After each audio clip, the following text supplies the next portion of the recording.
ایک ایسی दिलफरेब खुशबू जो किसी को भी आपका दीवाना कर दे, नफरतों के अंधेरों को मिटाकर किसी के दिल में मोहब्बत की शमा रोशन कर दे।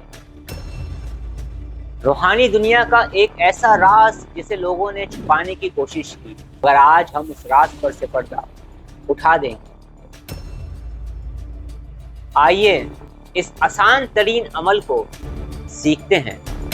आऊज़ु बिल्लाहि मिनश शैतानिर रजीम, बिस्मिल्लाहिर रहमानिर रहीम, अस्सलाम वालेकुम वरहमतुल्लाहि वबरकातुहू। बहुत सारे लोग हुब, तस्खीर, मोहब्बत के मुख्तलिफ रूहानी अमाल करते हैं और उन्हें कामयाबी मिल जाती है, मगर बहुत सारे लोग इस दुनिया में ऐसे हैं जिन्हें अपने रूहानी अमल में कामयाबी नहीं मिलती। कुछ लोग तो ऐसे हैं जिन्हें मुकम्मल अमल बताया ही नहीं जाता, और कुछ लोग ऐसे हैं जिन्हें अमल के सही तरीके तालीम नहीं किए जाते, और कुछ लोग ऐसे हैं जो सही तरीके से अमल ना करने की वजह से अपने अमल में नाकाम रहते हैं। आज मैं आपको हुब, तस्खीर, मोहब्बत और लव वाइब्रेशंस को इंक्रीज करने के लिए एक इंतहाई पावरफुल अमल बताने जा रहा हूँ। अमल के सही तरीके को सीखने के लिए इसी कॉन्सेंट्रेशन के साथ और यकसुई के साथ मुझे देखते रहें और मेरी आवाज़ को सुनते रहें, ताकि इस रूहानी अमल को करके आप मुकम्मल तौर पर फ़ायदा उठा सकें अपने जायज़ मकसद में। हुब, तस्खीर, मोहब्बत के अमाल में कामयाबी के लिए बहुत सारी बातें ज़रूरी हैं, जिनमें से 2 बातों का तज़किरा मैं कर रहा हूँ। अक्सर लोग रूहानी अमल करते हैं, मगर जब अमल करते हैं तो वो मुंतशिर ज़हन के साथ करते हैं, कॉन्सन्ट्रेशन नहीं होती, यकसुई नहीं होती। तो जिस अमल में आप जितनी ज़्यादा यकसुई को इख्तियार करेंगे, जितनी ज़्यादा कॉन्सन्ट्रेशन के साथ, जितनी ज़्यादा यकसुई के साथ, सुकून होकर, रिलैक्स होकर आप रूहानी अमल को करते हैं, उस अमल की तासीर बढ़ जाती है, उसकी रूहानी ताकत बढ़ जाती है, और उसके नताइज भी बहुत जल्द आपको मिलने शुरू हो जाते हैं। इसलिए आज जो आपको अमल बताया जा रहा है, इसे आप जब भी करने बैठें तो बिल्कुल रिलैक्स होकर, पुरसकून होकर, कॉन्सन्ट्रेशन के साथ, यकसुई के साथ, और बताए गए जो तरीके हैं अमल को करने के, उस पर अमल करते हुए जब आप इस अमल को करेंगे तो बहुत जल्द इसके रिजल्ट्स आपको मिलना शुरू हो जाएंगे।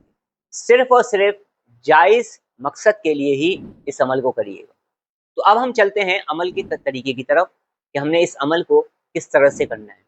सबसे पहली चीज़ कि जब आप अमल करने का इरादा करें तो सबसे पहले सदका दीजिएगा।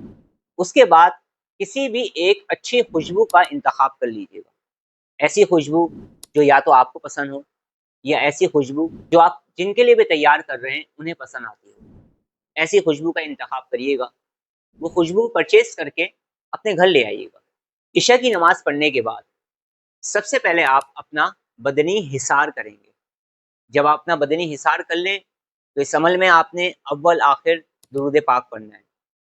उसके बाद बिल्कुल रिलैक्स और पुरसकून होकर बैठ जाएं, और वो जो खुशबू आपने परचेज़ की है या ख़रीदी है उसे अपने सामने रख लें, और फिर बिल्कुल पुरसकून होकर उस इंसान का तसव्वुर कर लें जिसके लिए आप ये अमल करने जा रहे हैं।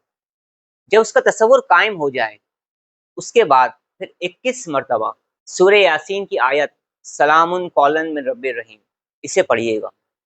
और जब आप इसे पढ़ लें तो उसके बाद जिस इंसान के लिए भी आप ये अमल करने जा रहे हैं, अगर खुसूसी तौर पे किसी एक शख्स के लिए, तो उसके नाम के हुर्फ ले लीजिएगा, और जितने उनके नाम के हुर्फ हैं उतनी 100 मरतबा फिर आप पढ़ेंगे, या अजीज़ हो, या नूर हो, या कवि हो, और फिर इस खुशबू पर भी आप दम कर लेंगे। फिर आप दुरूद पाक पढ़ेंगे, और उसके बाद 2 से 3 मिनट तक आप बिल्कुल रिलैक्स और पुरसकून होकर अपनी रूहानी नशिस्त पर, जिस पर बैठकर आप ये अमल कर रहे हैं, आप वहीं पर बैठे रहेंगे। 5 मिनट बाद फिर आप अपने दीगर जो भी काम सरअंजाम देना चाहते हैं उसे आप दे सकते हैं।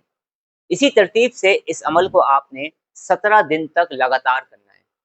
कोशिश करें कि आप एक वक्त मुकर्रर कर लें, और अगर आप अमल के लिए एक तस्बीह, एक जायनमाज, एक लिबास और एक वक्त अगर आप मुकर्रर कर लेते हैं तो अमल की तासीर आपकी बढ़ती ही चली जाएगी।